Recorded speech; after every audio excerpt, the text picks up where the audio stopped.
It's everyone's favorite time of the year. Well, not everyone's, but a good chunk of people. The NASCAR playoffs are officially here for the Cup Series, and today I'm going to preview. I'm going to tell you what the format is for those of you who do not know, tell you the drivers who are in this thing, and then I will make my predictions. I will tell you who's in the round of 12, who I think is going to be in the round of 8, and of course the final 4 and a champion. The majority of my picks are going to be wrong this year. I'm going bold this year. I've gone bold before and it's backfired, but this year, I think Christopher Bell described the schedule perfectly. Yeah, I mean, its schedule is scary. It's very scary, especially this round of 16 with, we got Atlanta Super Speedway, anything can happen. And then we got Watkins Glen, should be pretty normal.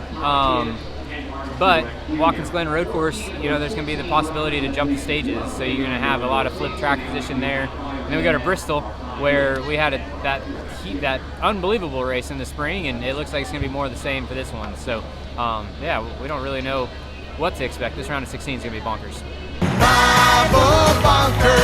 Yeah, it's scary. We have 2 super speedways, 2 road courses in these first 2 rounds.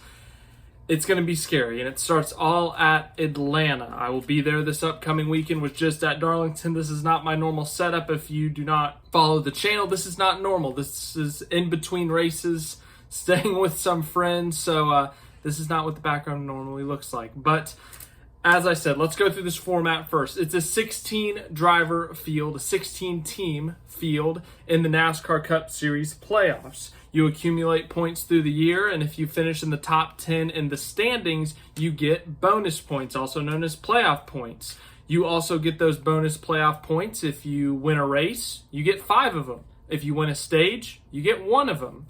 And then, as I said, you get them also for regular season points. Now, as for who is in this, or I should really not even go there yet. I should go, how do you win the championship in this format? Well, I just told you, you have bonus points, so the guys who have won more races this year, finished higher in the points, obviously have the most of them, and you have to advance through each round. There are 3 races per round, and in each third race, there's an elimination. 4 drivers are eliminated from the playoffs. So the first round consists of Atlanta, Watkins Glen, and Bristol. After Bristol, 4 drivers eliminated. Then the next round will be the round of 12, and that will consist of Kansas, Talladega, and the Charlotte Roval. 4 more will be eliminated. And then the round of 8. That will be Las Vegas, Homestead, and Martinsville. 4 more will be eliminated, and we will have our championship for our final 4. The highest finishing driver out of those 4 at Phoenix will be the NASCAR Cup Series champion. If you win any race at any point before Phoenix, you automatically qualify for the next round. Now, as for the drivers in this thing, in 2024, I'm going to read you in order of seeding, tell you how many playoff points each of these guys have. Kyle Larson leads the points. He has 40 playoff points. Christopher Bell has 32. Tyler Reddick, the regular season champion, has 28. William Byron has 22. Ryan Blaney, the defending champion, has 18. Denny Hamlin has 15. Chase Elliott, 14. Brad Keselowski, 8. Joey Logano, 7. 7 points also for his teammate Austin Cindric. Daniel Suarez has 6. Alex Bowman has 5. And that is where the cutoff is right now. Tied at that cutoff line will be Chase Briscoe with 5, Harrison Burton with 5, and then our last 2 seeds of Ty Gibbs and Martin Truex Jr. have 4 points each. So that is your 16-team driver field for the 2024 NASCAR playoffs. You know how the system works. You know who's in it. You know who has the most points. Let's get into the fun part. Let's make some predictions here. I'm telling you guys, it's going to be bold. I don't have Harrison Burton winning the championship, so it's not that bold, spoiler alert. But I do have some upsets. The way this schedule works out, I think we're going to see some massive upsets. I think we have high potential of a big name getting eliminated early. And there's 3 guys I look at. I'll go more into detail of that later. But I just think with the way it is, there's no one clear-cut favorite, one guy who's accumulated 60, 65 points like we normally see. It's really been a closer game, and I really think anyone in this field is vulnerable to elimination, but at the same time, everyone has the capability of advancing. And some of you may be thinking, how Harrison Burton? He was 34th in points. Well, if he wins Atlanta, he's through. But now for the predictions portion. As I said, I'm going to go bold here. I'm probably going to ruffle some feathers with these predictions, but let's go through this first round. I'm going to pick each race winner first, and then we will go into who advances beyond that. This first round, I think in terms of the normal winners, we stay normal. I've got Ryan Blaney winning Atlanta. I've got Kyle Larson winning Watkins Glen, and Ty Gibbs gets his first win at Bristol. You may be wondering the reasoning for that. Well, it's fair to question me. Ryan Blaney's a great super speedway racer. He's won at Talladega multiple times. He's won at Daytona. In fact, he was inches away from winning at Atlanta in the spring. I'm a big fan of a good redemption story. As for Watkins Glen, it's going to be a wild card race, just like Atlanta, the super speedway. This whole first round is a wild card. Watkins Glen's a road course, which already throws a wrench in it in a sense, but now we're going to have a tire that wears out very heavy. That's going to have seconds of fall off, and that's going to add another factor to this. And I think Kyle Larson, great road course racer, great driver, I think he gets it done. And as for Bristol, it could be a wild card once again, just like what we saw in the spring with the heavy tire wear, not being able to make it 50, 60 laps on tires. And it could throw a wrench in the playoffs once again. It could completely nuke the playoff grid, the playoff advancement. But Ty Gibbs has led 100-plus laps in his last two races at Bristol. He's come oh so close. He's done so well. I think he learned his lesson from the spring. I think he saves his tires a little bit better this time, and I think he wins at Bristol. Now, how about everyone else? We've got 3 spots already filled in by our winners. How about the next 9? Now, obviously, if they don't win, they got to point their way in. And as I said, I don't think there's anyone I look at on this grid and think, oh yeah, for sure, they're through. There's no way. I put all my money on them making it through. There's no way. There's no one I feel safe about this year with that because of this lineup of Atlanta, Watkins Glen, Bristol. But I will say, I feel confident, fairly confident, that Tyler Reddick and Christopher Bell get through. They have enough playoff points. They got one mulligan, maybe, but I think they get through. Reddick is going to be so good at Watkins Glen, and he's done good on the super speedways this year. And then Christopher Bell is so good at the road courses and also fantastic at Bristol. They've got enough points. I expect them to run well enough. They're going to point their way through. Now for these next couple guys, Chase Elliott. He is one of my 3 big names I am concerned about not making it through. Him, William Byron, and Denny Hamlin are my 3 big names, big organizations that I could see getting eliminated in this first round. Elliott finished 3rd in the points. They were extremely consistent up until the last couple of weeks of the regular season. They wrecked at Daytona and had a rough week at Darlington. And it's possible he doesn't have a lot of points. I think he only has 14 of them, and that's why I think he's vulnerable, is that, well, what if it catches up to them? They don't stay consistent. They have a bad round. They can't afford a bad round. They can't really afford a bad race. I think he's very vulnerable, but he's been very good at the super speedways in this next-gen era. Obviously, a great history at Watkins Glen, and honestly, a really good history at Bristol. I think he does enough, and I think Brad Keselowski, they do enough to advance. I'm not going to say I'm raging in confidence, but I think they squeak by. So that's my next kind of group, is that I think they do enough. I think they survive. Keselowski's biggest concern is the road course there. He has been terrible at the road courses in his RFK days. He's still yet to win at a road course in his career. But I do think they sneak by. Keselowski's a great super speedway racer. He's great at Bristol. I think that carries him enough despite the lack of points. And as for these next group of guys, I've got to admit, this was difficult for me. But I'm going to go, these are the guys who barely squeak through. They barely get on by. Daniel Suarez, I think Atlanta and Watkins Glen massively help him. Alex Bowman, I think, just stays consistent enough to get through. Chase Briscoe and Martin Truex Jr., I'm a big fan of their stories, and that's probably the worst logic. But Chase Briscoe, they're riding high off the Southern 500 win. Coming to Atlanta, Watkins Glen and Bristol have a great shot to advance. And then Martin Truex Jr., his final season in the Cup Series. I know he doesn't have the greatest super speedway numbers, but I look at those second 2 races with a high tire wear, A veteran, a guy who did great at Bristol in the spring and is a great road racer, I think he can get through. That leaves one spot left between Harrison Burton, Cindric, Logano, Hamlin, and Byron. That's right. I think either Denny Hamlin or William Byron gets eliminated this round. I'm sorry, Harrison Burton. The win at Daytona was impressive. It was a great way to get your first career win. The Wood Brothers' 100th win, it was a heartfelt story. It was a feel-good story. Everyone was so happy for the Wood Brothers. There was a reason they were 34th in points. I don't think they get out of this first round without a win at Atlanta. Austin Cindric, sorry, man. A great win at Gateway. You were in the top 20 in the points, I think just barely. You might have been 20th or 21st, not sure.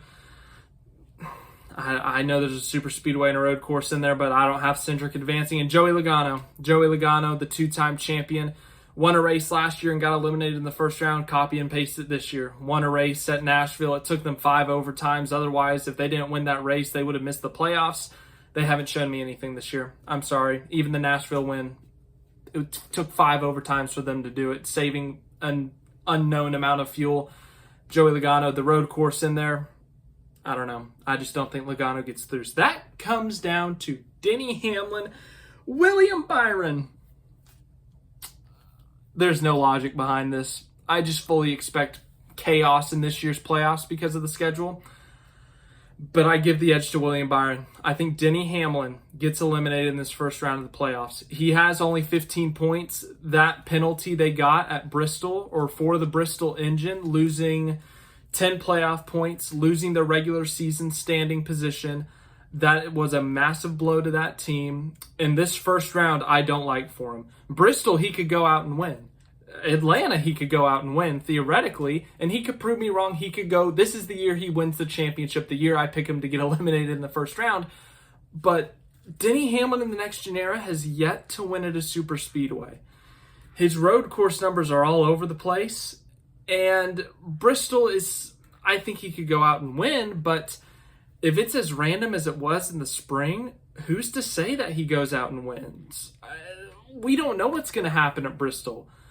And I just really don't like those first 2 races for Hamlin. They don't have the points anymore. If he had his 10 extra points and 7, I think it would have been, from finishing 4th in the regular season, so that's 17 points. If he had 32 points, I'd have him through.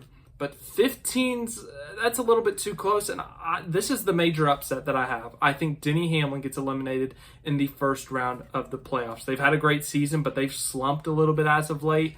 You look at Michigan crashing out early, and yeah, they rallied back for a top 10, but they could have very well won that race. Crashing out at Daytona. I mean, I can point to multiple instances over the summer where things just haven't gone their way. But that means your round of 12 will be Ryan Blaney, Kyle Larson, Ty Gibbs, Tyler Reddick, Christopher Bell, Chase Elliott, Brad Keselowski, Daniel Suarez, Alex Bowman, Chase Briscoe, Martin Truex Jr., and William Byron. Now, as for this second round, once again, we're going to start telling you who's going to win these races. Going to go 0 for 3 realistically. But I'm going to go at Kansas, Martin Truex Jr., Talladega, Todd Gilliland, and the Charlotte Roval, Chase Elliott. Now, Martin Truex Jr., I think he gets through with this win, and here's why. Martin Truex Jr., for a bit of his career back at Furniture Row and even his early JGR days, he was known as Mile and a Half Martin. He just obliterated the field at the mile and a halfs, whether it was Kentucky, Kansas, Vegas, Charlotte, you name the mile and a half, Martin Truex Jr. was likely leading or winning. Mile and a Half Martin, and I do think that will be Martin Truex Jr.'s final win. He came oh so close in the spring, ended up falling short due to a late race caution, but I think he gets a little bit of redemption. I told you I like a good redemption story, and I like the last season story, but Martin Truex Jr. is so strong at the mile and a half, and I think it would be very appropriate for him to get his last win at a mile and a half. Then we go to Talladega. Talladega's random, but Todd Gilliland's been so good at these super speedways this year, I think he's a non-playoff driver that wins. As for the Roval, Chase Elliott, despite not winning at a road course, it's been 3 years now, I believe. I think he gets it done. He's run great at the Charlotte Roval, despite last year, even when he was running poorly. And 2022, he should have won this race if it wasn't for a late race caution. So Chase Elliott at the Roval. As for the rest of the positions, once again, I think Larson, Reddick, and Bell, I think their points do enough to get them through. And then those last 3 spots, I think Ryan Blaney gets it, Ty Gibbs and Chase Briscoe get through. And that means your eliminated drivers will be Brad Keselowski, Alex Bowman, William Byron, and Daniel Suarez. The road course and superspeedway that helped Suarez in the first round, I don't know how much you can bank on that luck again. I think this time the road course ends up biting Brad Keselowski. He's going to have to win at Charlotte or Talladega. Talladega is a good possibility, but Kansas, who knows? Bowman, I just don't see him going through. And then as for the 4th one, William Byron, kind of the same story as Denny Hamlin. They were hot at the beginning of the year and won 3 races in the opening 10, I want to say. And then the summer, kind of like 2022, they had a really rough summer and they just have yet to recover from it. They'll show flashes of speed every once in a while, but then get caught up in a wreck, like at Darlington. So Byron, I eliminated him in the first round in 2022 when he did this, and it backfired. He made the round of 8, but this year I'll go in the middle and eliminate him in the round of 12. So that means your Elite 8 is going to be Martin Truex Jr., Chase Elliott, Kyle Larson, Tyler Reddick, Christopher Bell, Ryan Blaney, Ty Gibbs, and Chase Briscoe. Now it's time for the Final 4. We're going to take this race by race. Vegas, a normal racetrack. Kyle Larson has won the last 2 races there. He's won 3 in his career. He's dominated the last few races there, but he doesn't win it this time. Once again, I'm going for a redemption story. Christopher Bell came oh so close to winning this race last year. This time he gets it done. He wins at Las Vegas to advance to the championship 4. Then we go to Homestead, another fairly normal track that we're expecting guys like Tyler Reddick, Kyle Larson, Christopher Bell, the guys in this round, to compete for this win. Now, Tyler Reddick is known for running well against the wall at tracks like this, and I think he gets his first Homestead win, meaning that he is in the championship 4 for the first time. 2311 is in the championship 4 for the first time. Michael Jordan is in the Final 4 for the first time. Well, technically, Michael Jordan's been in the Final 4 before when he was at North Carolina. He came up at the NASCAR Final 4. As for that final spot, or that final race, the final race win, I think it goes to Kyle Larson. He ran great there in the spring. This used to not be his track, but he's really picked up on it in the next gen car. Won there in 2022, came close in the spring of 23 or 24. Actually, he won in 23.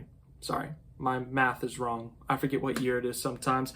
Anyways, I think that is your 3rd guy to win his way into the championship 4, leaving one more spot. Who's it going to be? Is it going to be Martin Truex Jr. looking for the storybook ending? Is it going to be Chase Elliott looking to bounce back from the injury and missing the playoffs last year to hoist a trophy the next year?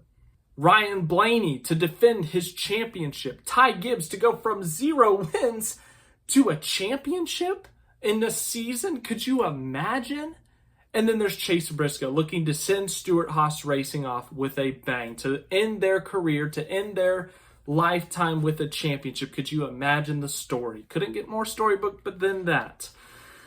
Ultimately, I'm going to go with the defending champion. I'm going to go with Ryan Blaney. I think Briscoe and Truex's storybook run comes to a close here.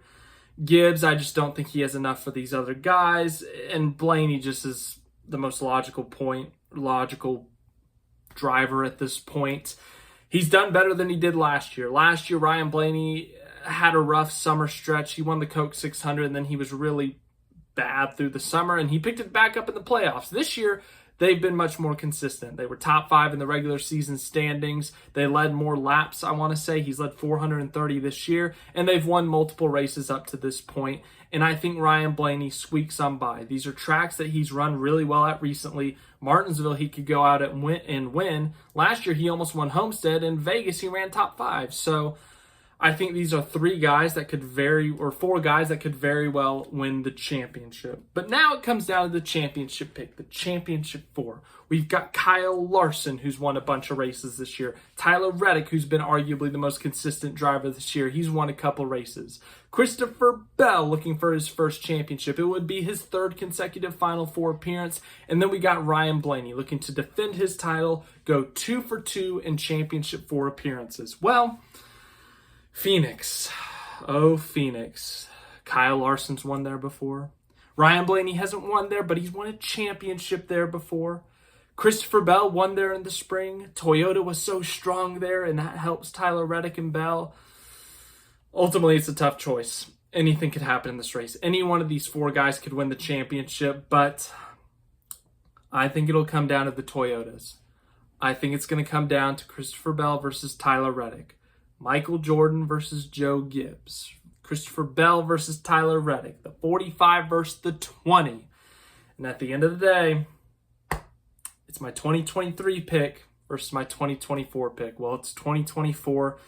I'm staying loyal to my 2024 championship pick. Christopher Bell is my 2024 NASCAR Cup Series Championship pick. He's made this Final Four a couple times. He's due for one. He's had a great season. If he can get to that round of 8, he could win any one of those races. He has a ton of bonus points.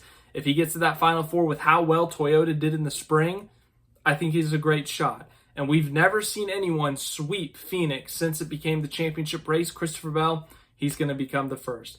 These predictions are going to be terrible. We're going to come back to this, and Denny Hamlin's going to be champion, and he's going to be in the Final Four with Harrison Burton, Austin Cindric, and Joey Logano. And my bracket's going to be completely busted. But no, in reality, I think we do see a little bit of chaos in these opening couple rounds. But at the end of the day, I think we get some normal drivers in this Final Four. Whether it's Larson, Reddick, Bell, Blaney, Elliott, Byron, Hamlin, whoever it may be. But let me know what your thoughts are on my bracket. I know it's bold. I know it's a little psychotic, but that's how I do it sometimes. So you're just going to have to deal with it. And when it goes horribly wrong, come back and laugh at me. I like to laugh at myself and my terrible predictions. It's fun. We have fun here. But thanks for watching. I'm looking forward to being in Atlanta this weekend, giving you some views from the track. Won't have the access I had at Darlington, but still going to the racetrack is always fun. I'm looking forward to it. Let me know what your predictions are in the comments, who your champion is, your Final Four, your first round eliminations, or any bold predictions. I love bold predictions. So thanks for watching this again. Hope you enjoyed it, and I will see you guys this weekend for Atlanta.